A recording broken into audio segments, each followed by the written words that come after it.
Louvado seja nosso Senhor Jesus Cristo, para sempre seja louvado.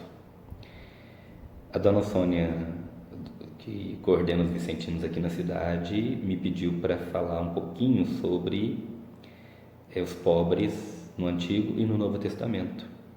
Então, o texto que ela me forneceu, eu já quero iniciar aqui com o Êxodo, capítulo 3º, versículo 7º, onde nos diz assim: Eu vi a miséria do meu povo que está no Egito, ouvi o seu clamor, desci para libertá-lo. Então são 3 verbos onde nós podemos de fato compreender que Deus não fica distante das pessoas que sofrem, não apoia nem aprova o sofrimento, mas Ele sempre vai intervir. A Sagrada Escritura nos apresenta então os Anauim, são pequenos, humildes, então aquelas pessoas que se reconhecem pequenas diante de Deus, que necessitam, sabem que necessitam da graça e do amor de Deus. Porque há pessoas que não acham isso importante, naquele tempo e também nos tempos de hoje ainda, né? Quando Deus promete a Abraão terra e numerosa descendência, é possível entender que os bens materiais são considerados como bênção de Deus. Então, veja, a gente conhece também a história de Jó. Então, os bens estão a serviço das pessoas, e não as pessoas a serviço dos bens. Então, daquilo que era considerado como bênção, passa a ser então instrumento de opressão, né? Da pessoa que tem bens se sentir melhor que as outras, achar que ela é mais importante, e por isso ela compra, né? Poderia ter o direito de comprar a dignidade das outras. Por isso há escravidão, né? Porque vê o outro como menor, não é? Aqui ele vai dizer também sobre o templo, como o templo era ornado de luxo, de riqueza também, né? E as pessoas que trabalhavam no templo, né, que exerciam suas funções lá, também do lado de fora levavam uma vida luxuosa. E isso era para, de certa forma, assim, validar a promessa de Deus. Veja, você vem trabalhar para mim e você vai ser acumulado de riquezas, né, de bens. Não está diferente dos tempos de hoje, né? Essas igrejas aí que você deve observar, você deve ler, você deve saber, né? Então, sempre, né, a gente tem notícias disso, de aproveitar dos bens, né, que os fiéis podem oferecer, não é? Então, a vida luxuosa, viagens, né? Então, veja que provavelmente essas pessoas foram buscar nessa fonte aqui, né? Descobrirem que bens também fazem parte da bênção de Deus, mas eles estão ao serviço das pessoas. De que adianta ter bens, ter riquezas e a pessoa ser egoísta, né? Guardar para si, querer só para si, não é? Então, Deus recompensa a cada um de acordo com a justiça ou a impiedade. O justo é acumulado com a plenitude da vida, a longevidade, a bênção, o bem-estar, descendência e prestígio. Já o ímpio tem exatamente o contrário. Entende como é que vai nesse viés? Então, olhe, as bênçãos de Deus. Então, Ele abençoa não só espiritualmente, mas também materialmente, né? Materialmente, mas eu volto a te dizer, os bens que nós possuímos, sejam muitos ou poucos, eles precisam estar a serviço dos outros, nosso e dos outros também, não é? Então não adianta acumular riqueza neste mundo, que a gente não leva para outra vida, né? Eu tenho observado que quando as pessoas conquistam o espaço que elas queriam dentro de uma empresa, no trabalho delas, trabalharam duro para aquilo, mas uma das primeiras atitudes é se afastar de Deus. Parece que Deus já não encontra mais espaço no coração dela. Entende o perigo que é? Então, de fato, é bênção, né? Deus abençoa com a força, com a inteligência, com o trabalho, não é? Mas aquilo que nós conquistamos neste mundo precisa estar a serviço de todos. Afinal, o outro que está do outro lado lá também é meu irmão, né? Ele também é meu irmão. Para o povo de Deus, a pobreza absoluta é detestada e combatida. Então, se os bens também são bênção de Deus, então, existindo pobres, significa que parece que Deus não abençoou aquele, né? Abençoou um e não abençoou o outro, então aí Deus trataria com distinção as pessoas, né? E essa afirmação é falsa, né? Essa afirmação é falsa. Então, o povo judeu, depois que sai do Egito, por exemplo, ali não existe mais rico, não existe mais pobre, todos se equipararam, né? É o que o texto vai nos dizer ali, né? Então, quando peregrina no deserto, saindo da escravidão do Egito, todos são iguais. A figura do miserável desaparece, né? A figura do miserável desaparece. Então, a gente percebe assim uma certa solidariedade, né? A gente vai perceber isso também lá nos apóstolos. Ninguém tinha necessidade de nada, todos tinham tudo em comum. Vendiam os bens, colocavam aos pés dos apóstolos e ali eles dispensavam, então, de acordo com a necessidade de cada um. É como vivem também muitas ordens religiosas ainda hoje, né? Da providência, da partilha, não é? Então, não é só para mim, eu não posso querer as coisas só para mim, né? Então, essa figura do miserável desaparece. É uma forma de esconder? Imagino que não, né? Esconder que há miseráveis? Imagino que não, né? Mas suscita a solidariedade das pessoas, né? Para elas ajudarem umas às outras. Se eu estou um passinho à frente, então não me custa nada esperar meu irmão, né? Ajudar, dispensar daqueles bens de que ele necessita, para ele me alcançar também, não é? Imagino que isso agrade aos olhos de Deus. Se a gente não cultivasse tanto o egoísmo, provavelmente nós teríamos uma terra de iguais, né? Ou de muito menos necessitados, né? Porque a intenção da religião é amortizar as desigualdades. Vai conseguir? Imagino que não, né? O próprio Cristo já nos disse: pobres sempre vocês vão ter. Pobres sempre vocês vão ter. Já quanto a ele, não, né? Que ele estava fazendo um discurso de despedida, né? Para quem quer acumular bens à custa da exploração do pobre, vem um alerta. Deus se posiciona do lado dos pobres e intervém a seu favor. Então, veja que a sentença é muito clara, né? Então, Deus se posiciona a favor dos pobres. Aqui na América, nós temos documento, o Pueblo, por exemplo, onde a igreja faz a opção preferencial pelos pobres. Mas isso quer dizer que ela ignora o rico? Não, né? Então, é um outro tipo de pobreza, né? Então, tem o pobre do pão, tem o pobre de espírito, né? Vamos dizer assim. Então, a igreja, nem Deus, fecha os olhos para isso, né? Para esse tipo de situação. Então, mas a preferência da igreja é, de fato, vai nesse mesmo norte aqui que o texto está nos trazendo, e também o trabalho de Jesus. É opção preferencial pelos pobres, né? Os profetas sempre lançaram críticas aos poderosos e defenderam os pobres, as viúvas e os órfãos. Aqui, ele nos cita o profeta Amós. Vamos iniciar aqui. O profeta Amós nos diz assim: assim diz o Senhor, por 3 crimes de Israel e por 4 não voltarei atrás, porque vendem o justo por dinheiro e o indigente por um par de sandálias, pisoteiam os fracos no chão e desviam o caminho dos pobres. Pai e filho vão à mesma jovem, profanando assim meu nome santo. Vejam, está iniciando aí o período eleitoral, né? Então, isso aqui não é coisa só da Sagrada Escritura, isso está aí, né? Comprar a dignidade do pobre com um par de sandália. E as pessoas ficam presas nesse tipo de situação, né? Quanto menos leitura, quanto menos pesquisa, não é? A pessoa está menos antenada, então ela acaba se sujeitando à esperteza dessas pessoas, não é? que querem então comprar dignidade, sabe? Mas Amós ainda continua.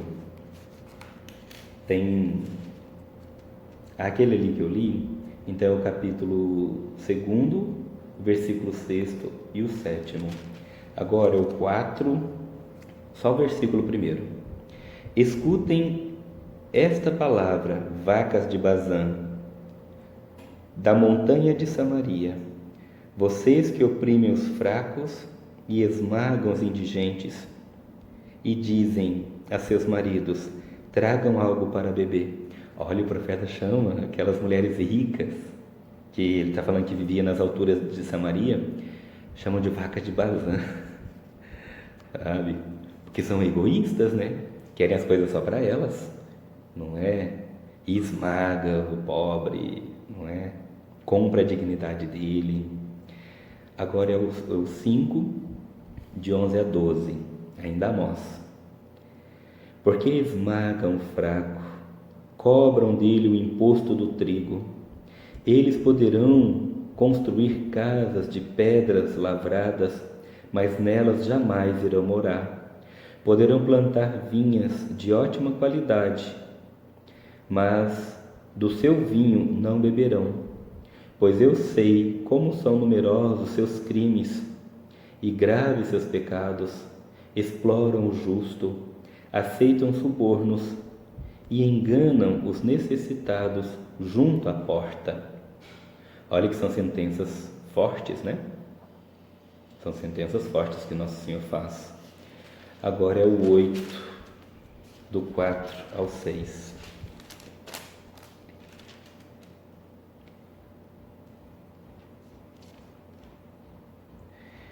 Escutem aqui, exploradores dos necessitados, opressores dos pobres da terra, vocês que dizem: quando vai passar a festa da lua nova para podermos pôr à venda nosso trigo? Quando vai passar o sábado para abrirmos o armazém, para diminuir as medidas, aumentar o peso e viciar as balanças, para comprar os fracos por prata e o necessitado por um par de sandálias e vender o refúgio do trigo? Essa passagem aqui imagino que você já tenha ouvido mais vezes, não é? Então retrata realmente o mundo que a gente vive ainda hoje, né? Um mundo de desiguais, onde aqueles que têm querem ter mais, não é? E nem todo mundo tem lugar ao sol. Mas volta a repetir, né? Uma das sentenças que já disse ali anteriormente: Deus está do lado destes, né? Que são marginalizados, são perseguidos, não é? São abandonados à sua própria sorte. Agora, Miqueias é o capítulo 2, de 1 a 3. Ai daqueles que, deitados na cama, ficam planejando a injustiça e tramando o mal. É só o dia amanhecer, já o executam, porque têm o poder nas mãos, cobiçam os campos e os roubam, querem uma casa e a tomam. Assim oprimem o sujeito, oprimem o homem e a sua casa, ao homem e a sua herança.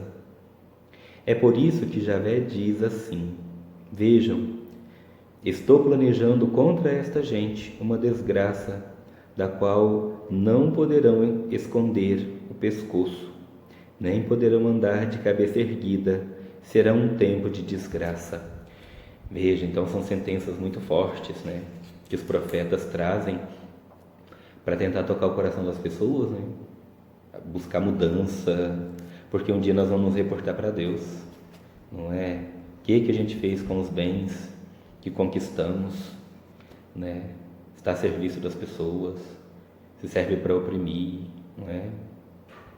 Tá bem. Agora é o profeta Isaías. Isaías 3, 14 e 15. O Senhor está vindo para fazer um julgamento contra os anciãos e contra os chefes do meu povo. Vocês devoram a vinha e está na casa de vocês tudo que foi roubado aos pobres. Que direito têm vocês de oprimir meu povo e esmagar a face dos pobres? Não é? Então o Senhor não vai deixar passar batido isso não, né? Aqueles que oprimem, aqueles que extorquem.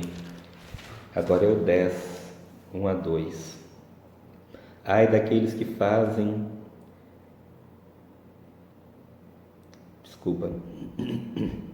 Ai daqueles que fazem decretos iníquos e daqueles que escrevem apressadamente sentenças de opressão para negar a justiça ao fraco e fraudar o direito dos pobres do meu povo, para fazer das viúvas sua presa e despojar os órfãos. Veja, então Deus não vai deixar isso passar assim não, em brancas nuvens não, né? Ai daqueles. Então, a intenção dos profetas é justamente abrir os olhos das pessoas, fazer com que elas vejam que estão num caminho errado, né? E precisam mudar, precisam retroceder, se converter. Agora o 11, o versículo 4. Ele julgará os fracos com justiça, dará sentenças retas aos pobres da terra. Ele ferirá o violento com o cetro de sua boca e matará o injusto com o sopro de seus lábios. As pessoas que ouvem isso e que não mudam de vida, então elas vão enfrentar a ira de Deus, né? Imagino que, já que procuraram com as próprias mãos, né? Deus não vai ser tão misericordioso, não é? Então nós ainda temos possibilidade de mudança, se a gente pensa desse jeito aí. Não é aproveitar, extorquir, tirar aquilo que não nos pertence, né? Tá, continuando o texto aqui.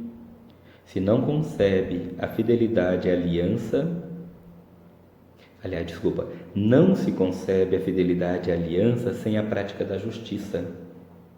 Então as pessoas querem ter a aliança com Deus renovada, né? Mas não sabem praticar a justiça. Isso é um grave problema. É um grave problema. Aqui no Novo Testamento, na ação missionária de Jesus, os pobres têm lugar de destaque. Lázaro e o rico, a moedinha da viúva pobre, as bem-aventuranças. Veja, então, o texto nos apresentou essas 3 passagens, né? Eu acho que não vai precisar fazer a leitura aqui porque são bastante conhecidas de nós, né? O rico representa um grupo social egoísta e apegado às riquezas, ao lucro e ao acúmulo de bens. No Evangelho, ele não tem nome, pelo fato de estar em total desarmonia com a proposta de Jesus, dirigida a todos. Eu vim para que todos tenham vida. Então, voltando àquilo que eu te disse anteriormente, né? Então, os pobres são os prediletos de Deus? São, mas os ricos não são ignorados por Ele. Basta ter um coração convertido, coração despojado, onde os bens não dominam a pessoa, mas estão a serviço, né? Estão a serviço. O rico queria a vida só para si, não era capaz de defender e partilhar a vida com os pobres. Conhecemos bem essa história, né? Zaqueu, publicamente era um ladrão, mas passa pelo processo de conversão ao se encontrar com Jesus. Entende? Então, voltando ao que eu te disse, os ricos não são ignorados por Deus, mas Deus espera que eles se convertam. É fruto de roubo sua riqueza? Então, como Zaqueu fala para Jesus, eu vou devolver 4 vezes mais, né? Vou devolver 4 vezes mais. A exigência da conversão é para todos, para o pobre, para o rico, para o sacerdote, para todos, porque é para Deus que nós vamos reportar um dia e prestar contas, é para Ele. Os primeiros cristãos não poupam esforços para refazer o caminho do Senhor, da partilha, da solidariedade, aquilo que eu te disse anteriormente. Vendiam os bens que tinham e colocavam aos pés dos apóstolos, e ali eles dispensavam de acordo com a necessidade de cada um. Ao descobrirem que Deus não faz distinção entre as pessoas, abandonam o egoísmo e a ganância para viverem um amor fraterno. Então é isso que deve nos direcionar para o céu. É essa a atitude do cristão, né? O amor fraterno, onde não existam necessitados, onde ninguém precise dormir com a barriga roncando, onde ninguém queira só para si, acumular só para si, achando que só ele tem a bênção de Deus, não é? E o outro é pobre porque ele é amaldiçoado por Deus, não é? Os primeiros... já li esse. Ao descobrirem que Deus não faz distinção entre as pessoas... já li esse também, desculpa. Aqui não tem como fazer edição. Errou, tá bom? Paulo realiza uma coleta para os pobres da comunidade de Jerusalém. Assim, ele envolve, instiga e motiva todas as comunidades no processo de solidariedade. Então, essa é uma atitude bonita de São Paulo, né?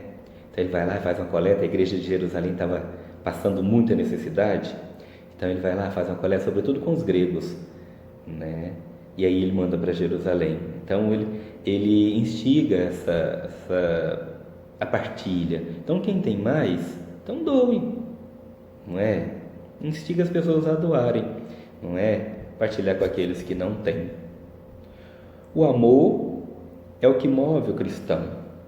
Veja o que Jesus nos diz: nisto vão reconhecer que vocês são os meus discípulos, se tiverem amor uns para com os outros. E se as pessoas têm amor umas para com as outras, é claro que elas não vão querer só para si, é claro que elas não vão deixar o outro na indignidade, na indigência, na pobreza, não é?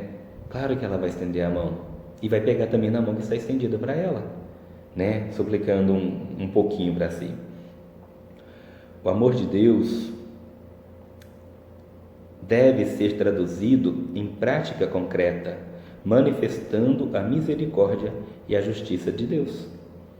Então não adianta simplesmente dizer para o pobre que bate à sua porta: eu rezo por você, né? Deus te abençoe, vá em paz, né? Triste isso. Então deve de fato suscitar em nós a prática concreta. É esse o trabalho que os vicentinos têm nas comunidades, né? Essa prática concreta, né? De ajudar, de partilhar, de fazer essa ponte entre aquele que tem e aquele que não tem, né? Então são trabalhos louváveis, viu? Então são trabalhos louváveis de poder ajudar, de poder partilhar, de fazer esse intercâmbio entre o necessitado e aquele que tem muito, né? Então, assim, é uma apresentação rápida, né? Para que suscite no nosso coração então esse desejo de partilha, né? De não querer só para nós, de achar que eu tenho bens, Deus me abençoa largamente, o outro não tem, então ele é amaldiçoado por Deus.